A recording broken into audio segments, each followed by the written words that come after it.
Bonjour et bienvenue pour cette exploration approfondie. Aujourd'hui, on plonge dans un sujet, ou plutôt un outil, omniprésent dans le sport, l'évaluation de l'effort ressenti, la fameuse RPE. Oui, bonjour. La RPE, c'est vrai, ça paraît tout simple comme ça, une échelle de 0 à 10. Facile. Mais justement, son application dans le foot junior, c'est là que ça se corse un peu, non? Exactement. Comment est-ce que cette perception, qui est subjective par nature, se compare aux données objectives, celles qu'on obtient avec les capteurs cardiaques, les GPS? C'est toute la question. Quelle est la vraie correspondance entre ce que le jeune ressent et ce que son corps fait réellement sur le terrain? C'est ça. Et c'est d'autant plus pertinent dans un sport comme le football, avec des efforts très variés, des changements de rythme constants, la tactique, le mental. Exploring the physiological and physical basis of RPE responses in soccer. A comparative analysis of internal and external load determinants across different training drills. Un titre un peu long, mais qui dit bien ce qu'il veut dire. C'est ça. Elle est signée par Bo Tan, Han Xiang-yu et Yafei Zheng et publiée très récemment en 2025 dans le Journal of Sports Science and Medicine. Volume 24, page 881 à 890, pour ceux qui voudraient les détails précis. On mettra le DOI en référence, bien sûr. Oui, c'est http://do.org 10.520802 JSSM 2025.881. Alors notre objectif ici, c'est vraiment de décortiquer ça. Comment cette RPE, cette perception, elle bouge, non pas juste sur une séance globale, mais exercice par exercice. Oui, voir si elle régit pareil à un petit jeu, genre 3 contre 3, qu'un exercice technique ou à une séance de conditionnement physique plus classique. Et essayer de voir quel facteur objectif pèse le plus. Est-ce que c'est le cœur qui monte, la distance qu'on parcourt à fond, ou même la condition physique générale du joueur? C'est ça. Le but, c'est de comprendre la valeur pratique de cette échelle RPE, surtout pour les entraîneurs, les clubs qui n'ont pas forcément accès à toute la technologie de pointe, quoi. Et ce qui est intéressant, vous l'avez dit, c'est cette comparaison directe entre plein de types d'exercices différents. Oui, ça c'est assez neuf. Souvent, on regarde la RPE de la séance entière. Là, ils ont zoomé sur chaque composante. Est-ce que le lien RPE charge est stable ou est-ce qu'il change selon ce qu'on fait? C'est une question clé, surtout chez les jeunes en formation. Bon, alors, avant d'aller plus loin, reposons les bases. La RPE, concrètement, c'est quoi exactement? Alors, RPE, c'est Rate of Perceived Exertion. En français, l'évaluation de l'effort perçu. C'est une mesure subjective. L'athlète évalue lui-même l'intensité de son effort. Et on utilise souvent l'échelle CR10 de Borg. Oui, c'est la plus courante maintenant dans le sport. Elle va de 0, aucun effort, à 10, effort maximal. Avec des mots pour guider comme léger, difficile, très très difficile. Ça aide le joueur à se situer. Plus intuitif, peut-être que l'ancienne échelle de 6 à 20. C'est souvent ce qu'on dit, oui. Plus facile à appréhender pour les athlètes. Mais ce qui est crucial, c'est de comprendre que ce n'est pas juste un chiffre qui mesure la fatigue des jambes, c'est ça? Ah non, pas du tout. C'est ça qui est fondamental. La RPE, c'est une perception intégrée. Elle prend en compte plein de choses en même temps. Comme quoi, par exemple? Évidemment, la fatigue cardiovasculaire, l'essoufflement. La fatigue musculaire aussi, les jambes lourdes. Mais ça va plus loin. Ça intègre aussi la tension nerveuse, le stress psychologique, même la motivation du moment. Ah oui, d'accord. C'est vraiment multidimensionnel. Exactement. Il y a des modèles théoriques, comme celui de Marc Aura, le modèle psychobiologique, qui explique que l'effort perçu, c'est un peu le résultat d'une lutte interne entre la volonté de continuer et la difficulté qu'on ressent. Et ça, c'est influencé par l'état émotionnel, pas juste par les signaux du corps. Ce qui colle parfaitement au football, où il n'y a pas que courir. Il y a la pression du jeu, les décisions à prendre. Tout à fait. Faire un sprint à l'entraînement ou faire le même sprint en finale de coupe avec le public, la pression, l'effort perçu ne sera sans doute pas le même si la performance physique est identique. Les demandes sont physiques, bien sûr, mais aussi cognitives, tactiques, émotionnelles. Dont la complexité et les résultats parfois un peu contradictoires des études précédentes sur la RPE dans le foot. C'est une des raisons, oui. Parfois, on trouvait un bon lien avec la fréquence cardiaque, parfois moins. Ça semblait dépendre du type d'exercice, de la population étudiée. Il manquait une vision d'ensemble. Et surtout, une vision qui intègre à la fois la charge interne, ce qui se passe dedans, le cœur, et la charge externe, ce que le joueur produit, la distance GPS, la vitesse. Voilà. Et le faire en comparant différents exercices typiques, spécifiquement chez les jeunes joueurs d'académie. C'est là le vide que cette étude essaie de combler. Parce que l'enjeu pratique est réel. Pour un club formateur avec des moyens limités, la RPE, ça reste un outil majeur pour suivre la charge. Absolument.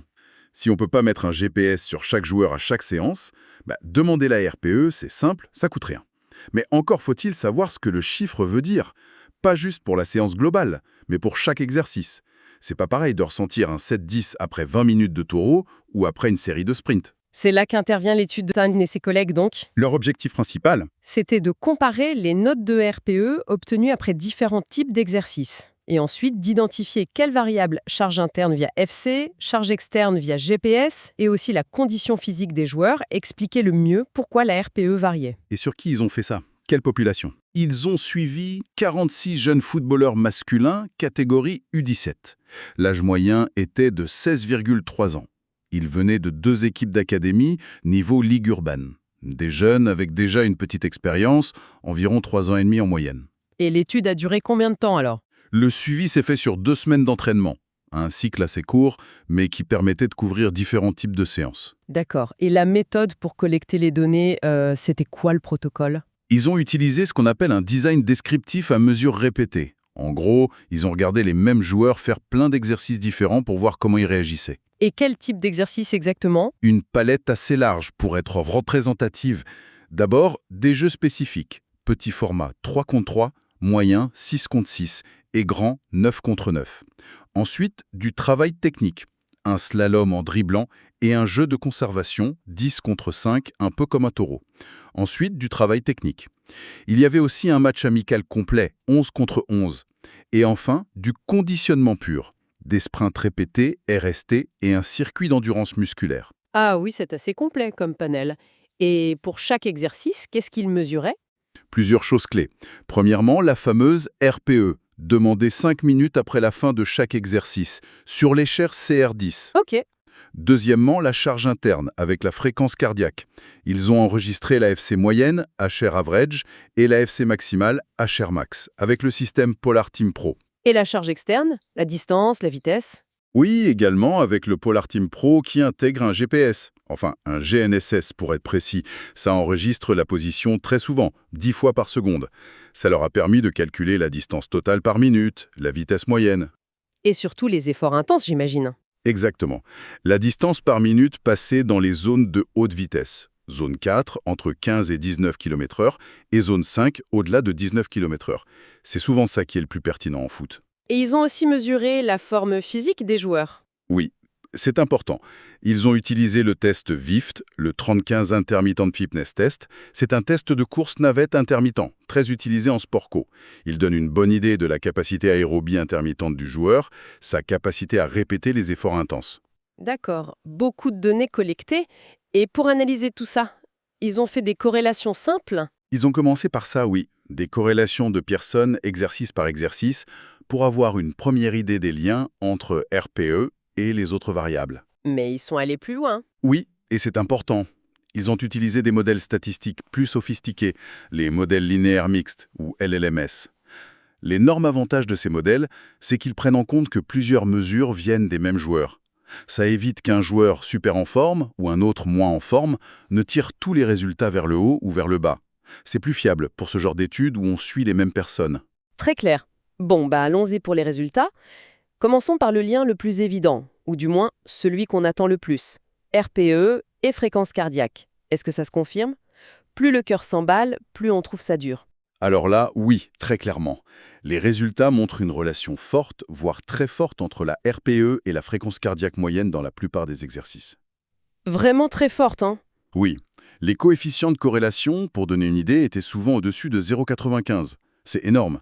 Surtout dans les exercices intenses comme les jeux réduits, 3C3, 6C6, le circuit musculaire et même le slalom technique. Pour les sprints répétés aussi, le lien était solide.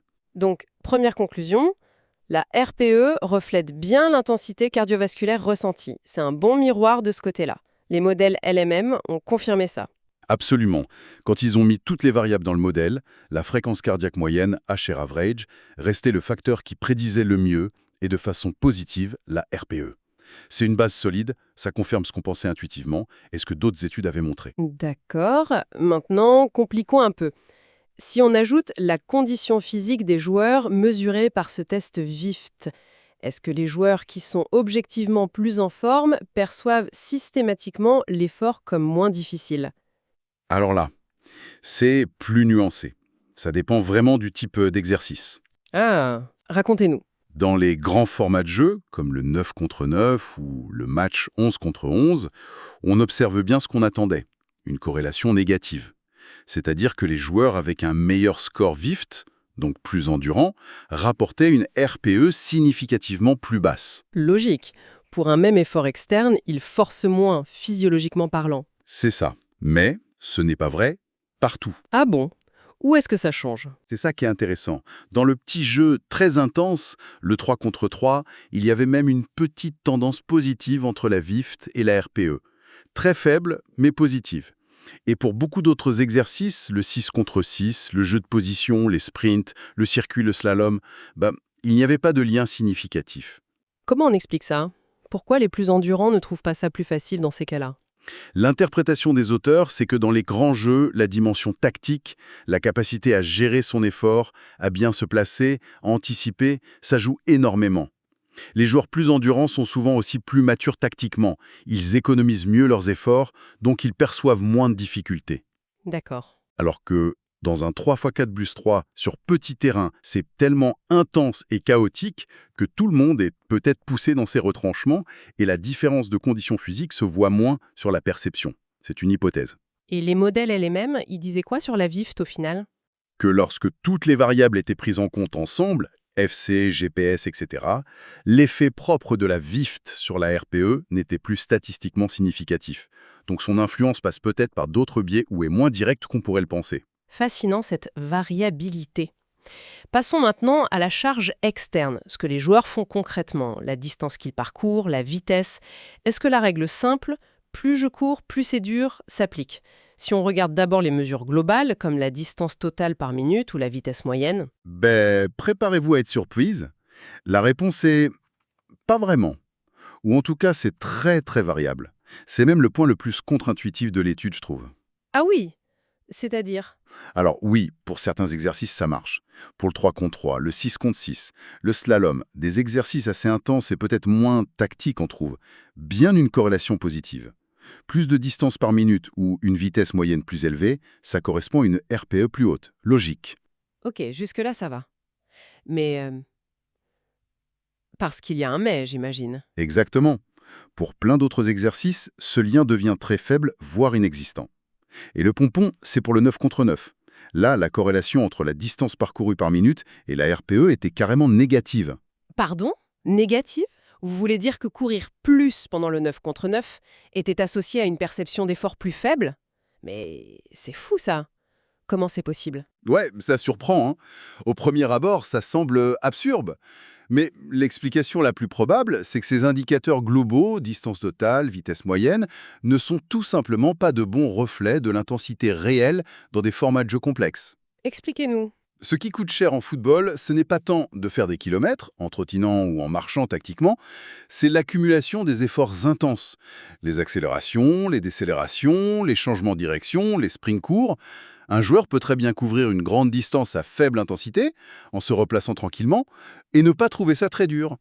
Ah, je vois. Inversement, un défenseur central qui court peut-être moins en distance totale, mais qui doit gérer des duels, multiplier les petits ajustements, les sauts, les relances sous pression, il peut avoir une RPE très élevée avec une distance modérée. La complexité tactique, la gestion de l'effort, le rôle sur le terrain, tout ça module énormément la perception, bien au-delà de la simple distance affichée par le GPS. D'accord. Donc, message clé numéro 2, attention à ne pas interpréter la RPE uniquement en fonction de la distance totale. C'est une grosse simplification, surtout dans les jeux. Exactement. C'est une des grosses leçons de cette étude. Mais j'imaginons qu'ils ont aussi regardé les efforts vraiment intenses. Qu'en est-il si on se concentre sur la distance parcourue à haute vitesse, dans ces fameuses zones 4 et 5? Est-ce que là, le lien avec la RPE est plus clair? Ah oui, là, heureusement, le tableau redevient beaucoup plus logique et cohérent. L'étude montre des corrélations positives, et souvent fortes, entre la RPE et la distance parcourue en zone 4, entre 15 et 19 km/h, et surtout en zone 5, au-delà de 19 km/h. Dans quels exercices surtout? C'est particulièrement net pour les jeux réduits, 3 contre 3, 6 contre 6, où l'intensité est élevée, et aussi pour les exercices de conditionnement, comme les sprints répétés, RST ou le slalom. Là, plus on accumule de distance à haute vitesse, plus la RPE monte. Ce qui veut dire que notre perception de l'effort est très sensible à ces pics d'intensité. Tout à fait. Courir vite, ça demande beaucoup d'énergie, ça fatigue les muscles rapidement, ça sollicite le système neuromusculaire. Et ça, visiblement, les joueurs le ressentent très bien et ça se traduit directement dans leur note RPE. Et les modèles LMME le confirment aussi. Oui. Même en tenant compte de l'effet de la fréquence cardiaque, la distance parcourue en zone 5 et dans une moindre mesure en zone 4 restait un prédicteur significatif de la RPE. Donc, ces efforts très intenses ont bien un impact propre et important sur comment on perçoit la difficulté. Ok. Si on essaie de résumer un peu, de faire un portrait robot par type d'exercice. On pourrait dire, pour les jeux réduits, 3C3, 6C6, RPE très lié à la fois au cardio, FC, et aux efforts intenses Z4, Z5. C'est un bon reflet global de l'intensité. Pour les grands jeux, 9C9, 11C11, RPE toujours bien lié au cardio, mais beaucoup moins à la distance totale. La condition physique, VO-IFT, module un peu, les plus en forme perçoivent moins, ce qui suggère que la tactique et la gestion d'efforts prennent plus de place. Pour le conditionnement, RST, circuit, RPE très fortement lié au cardio. Pour les sprints, RST, elle est aussi liée aux distances Z4, Z5. Pour le circuit musculaire, c'est surtout le cardio. Ça confirme bien cette idée que la RPE, ce n'est pas juste un thermomètre physique, mais un signal vraiment complexe, intégré. Absolument. C'est un mélange d'infos physiologiques, le cœur qui bat, les muscles qui brûlent, de perceptions psychologiques, la motivation, le stress, l'ennui peut-être aussi, et du contexte même de l'exercice, sa difficulté tactique, son importance. Un joueur peut être épuisé mentalement après un exercice tactique complexe sans avoir beaucoup couru, et sa RPE le reflètera. Bien sûr, tout ça c'est basé sur cette étude précise. Il faut aussi mentionner ses limites, non? Les auteurs en parlent. Oui, et c'est important de les avoir en tête. D'abord, la durée est courte, 2 semaines. Ensuite, ça ne concerne que des entraînements, pas des matchs officiels où la pression est différente. Et la population est spécifique aussi. Exactement. Des garçons U17, d'un certain niveau, académie urbaine. Est-ce que c'est pareil pour des filles, pour des plus jeunes, pour des adultes, pour des niveaux différents? On ne peut pas généraliser directement. Il manque aussi l'âge biologique, qui est super important à l'adolescence, avec les différences de maturité. Le fait d'avoir 2 équipes différentes, ça peut jouer aussi. Style de coaching, ambiance. Potentiellement, oui. Et puis, quand on teste autant de corrélations, il y a toujours un risque d'en trouver certaines un peu par hasard. Il faut rester prudent sur les liens isolés. D'autres limites. Manque de certaines mesures. Oui, ils n'avaient pas de mesures comme le lactate sanguin ou des marqueurs de fatigue musculaire plus précis. Et la condition physique était limitée au VIFT. On pourrait imaginer tester la force, la vitesse aussi. Mais bon, malgré tout ça, c'est une étude de terrain, c'est déjà très riche. Tout à fait. Alors, justement, pour finir, quelles leçons pratiques on peut en tirer?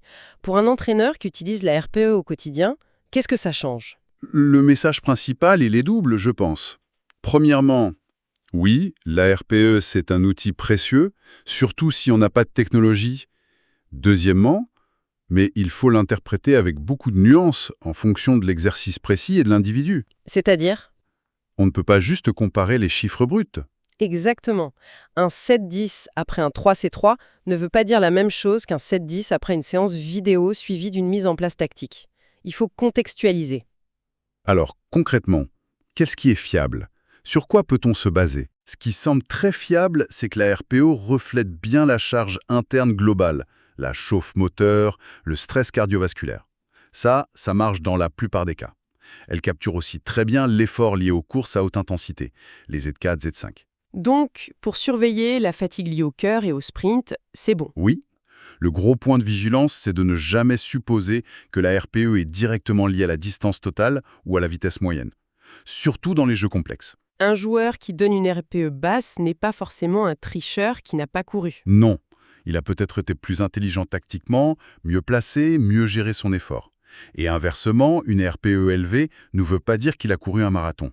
Peut-être que l'exercice était mentalement épuisant ou qu'il a fait beaucoup d'efforts très courts, mais très intenses, non capturés par la distance totale. Donc, le conseil, c'est de toujours combiner la RPE avec d'autres infos. Oui, le type d'exercice, sa durée, les observations d'entraîneurs sur l'engagement Et surtout, connaître ses joueurs individuellement.